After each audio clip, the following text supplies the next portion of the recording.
और बच्चे भी ना सर क्लास में तो 5 मिनट एक्स्ट्रा पढ़ा दिया, बस वो सारा जो मोटिवेशन है ना आज वो सारा खत्म कर देते हैं, अपना भी और टीचर का भी। सर क्यों एक्स्ट्रा पढ़ा रहे हो? तो ये पॉजिटिविटी पढ़ाई में टाइम कभी नहीं देखना चाहिए। हाँ यार कुछ जुड़ रहा है हमारे लिए ना। और आप तैयारी कर रहे हो ना यार, आप एग्जाम की तैयारी कर रहे हो, आपको कॉलेज में जाना है, थोड़ी टाइम देखोगे यार ये सब। अगर आप ये देख रहे हो कि 5 मिनट ज्यादा क्यों पढ़ा दिया या मेरे को आधा घंटा ज्यादा क्यों पढ़ना है, तो यार पढ़ना है। अगर तुम नहीं पढ़ोगे तो कोई और पढ़ रहा होगा, तुम्हारी जो रैंक नेक्स्ट ईयर आने वाली होगी वो किसी और की भी आ जाएगी। मैं थोड़ा सा एक मतलब इसमें एक एलिमेंट ऐड करना चाहूंगा कि हम लोग पीडब्ल्यू में ना बेटा आर्ली बेसिस पे काम नहीं करते हैं कि हमारे 2 घंटे आज मैं 2 की जगह 2.5 पढ़ाऊंगा तो शायद मुझे ज्यादा पैसे दे देंगे अलग सर। नहीं, हमारा पूरा वो फिक्स है, मैं 2 घंटे पढ़ा के जाऊंगा तब भी और 3 घंटे पढ़ा के जाऊंगा तब भी। तो जो पढ़ाया जा रहा है एक्स्ट्रा वो आपके लिए है, क्योंकि आगे कहीं ना कहीं पता है कि सिलेबस जनवरी के आसपास आते आते आपको पास सांस लेने का टाइम नहीं बचेगा अगर हम अब ज्यादा नहीं पढ़ाएंगे तो। संडे वाले दिन कोई अगर टीचर एक्स्ट्रा क्लास ले रहा है। एक पॉइंट में ऐड करूं क्या? बिल्कुल। एक्चुअली जैसे मान लीजिए कि हम एडवांस की जब तैयारी कर रहे हैं ना,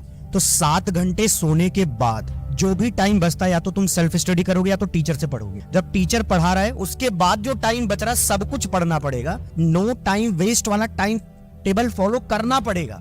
सिर्फ इससे कहानियां नहीं कि भाई दूसरे की देख लिया टाइम टेबल, उसमें उन्होंने अपने माइंडसेट के हिसाब से तैयार किया है जब वो तैयारी कर रहे थे या उनका जो अनुभव रहा है इन दिनों में। ठीक है, ज्यादातर कुछ बच्चे उनको फॉलो करते हैं जो कॉलेजेस में बैठे हैं, लेकिन अगर टीचर बता रहा है तो वो क्या करता है कि कम से कम ये जान लो कि 100 स्टूडेंट्स के सेट पर वो काम कर चुका है। उसको पता होता है कि भैया सबका अपना अपना तरीका है करने का, तो उसका आपको ना आजादी मिलती है। बताया जाता है कि भाई इस तरीके से भी कर सकते हो, इस तरीके से भी कर सकते हो, लेकिन बाकी टाइम एक्चुअली आपको सिर्फ पढ़ना पड़ेगा। वो 7 घंटे के अलावा और कुछ करना नहीं है। एक लाइन भी है ना कि best time table is the only thing, कि जितना भी टाइम बचा स्पेंड इट ऑन टेबल। ठीक है, बेस्ट टाइम टेबल यही है। और अगर आप अगली क्लास में पिछली क्लास का पढ़ के नहीं आ रहे हो तो क्राइम है ये। हाँ, ये आपके ये हो ना। देखो सीधी सी बात है, अगली क्लास का आपको समझ में कैसे आएगा जब पिछली क्लास आप रिवाइज करके आ रहे हो, उसके क्वेश्चन करके आ रहे हो, जो होमवर्क दिया वो करके आ रहे हो, तभी आप अगली क्लास में आओगे ना। अगर आप मूड आगे चले आ रहे हो अगली क्लास में तो नहीं हो पाएगा ऐसे। देखो ऐसे तैयारी नहीं होती। इतनी बातें सुनने के बाद हो सकता है तुम्हें लगे कि सर लोग तो प्रॉब्लम बता रहे हैं। हाँ, बोले ये चाहते हो कि हम नेगेटिव माहौल नहीं है भाई, हम तुम्हें रियलिटी में वो बता रहे हैं कि जो बच्चे फेस करते हैं। और अगर आज आप सोच रहे हो ना ड्रॉप लेने का, तो पहले तो उसकी प्रॉब्लम सुन लो। और जब आपको प्रॉब्लम बता रहे तो आपके दिमाग में सोल्यूशन चलना चाहिए कि यार अगर ऐसी बात है कि 3 महीने बाद मैं भी सुस्त हो सकता हूँ तो मेरे लिए क्या हो सकता नहीं होंगे,